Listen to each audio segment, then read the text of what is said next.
شریف کا مہینہ ہے۔ صدیق اکبر رضی اللہ تعالیٰ عنہ کا وصال باقبال 22 جمادی الثانی۔ یا الہ العالمین حضرت صدیق اکبر سرکار عبد کرام صلی اللہ علیہ وسلم قدموں میں آرام فرما رہے ہیں، ان کے دربار پیش کرتے ہیں، قبول منظور فرما۔ یا الہ العالمین جو اس قبرستان میں مدفون ہیں، ان کے ارواح کو اس سال وقت قبول منظور فرما۔ حاضرین مجلس جنہوں نے نماز جنازہ پڑھا ہے، ان کے عزیز و وقار جو فوت ہوئے ان کے ارواح کو اس سال وقت قبول منظور فرما۔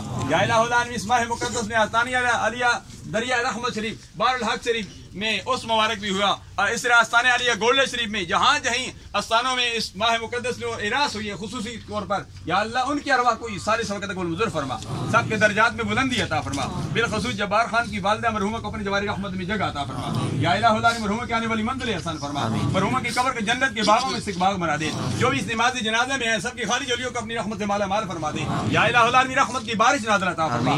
یا الہ العالمین جو مانگا وہ بھی عطا فرما، جو نہیں مانگا بن مانگے عطا فرما۔ ہمارے اندر ہر قسم کی پیدا ہونے والی غلط فہمیوں کو دور فرما کر ہمارے رشتوں کو مضبوط بنا دے، ہم سب مسلمانوں کو ایک بنا دے، نیک بنا دے، تمام بیماروں کو صحت کاملہ عاجلہ مستمرہ نافع عطا فرما۔ ہمارا قبلہ اول بیت المقدس یا الہ العالمین یہود و نصارہ کے قبضے میں، یا اللہ اس کو آزاد فرما دے۔ یا الہ العالمین افواج پاکستان، عوام پاکستان، نوجوان پاکستان، ہم سب کی ماں بہن بچوں کی خیر فرما دے۔ یا الہ العالمین جو مانگا وہ بھی عطا فرما، جو نہیں مانگا وہ بن مانگے عطا فرما۔ یا الہ العالمین ہم سب کو بالخصوص مائی سادہ کو ان 70,000 جنتیوں میں شامل فرما دے جو بغیر حساب و کتاب کی جنت میں جائیں۔ ربنا تقبل منا انک انت السمیع العلیم وتب علینا انک انت التواب الرحیم۔ اللہم اغفر لجمیع المؤمنین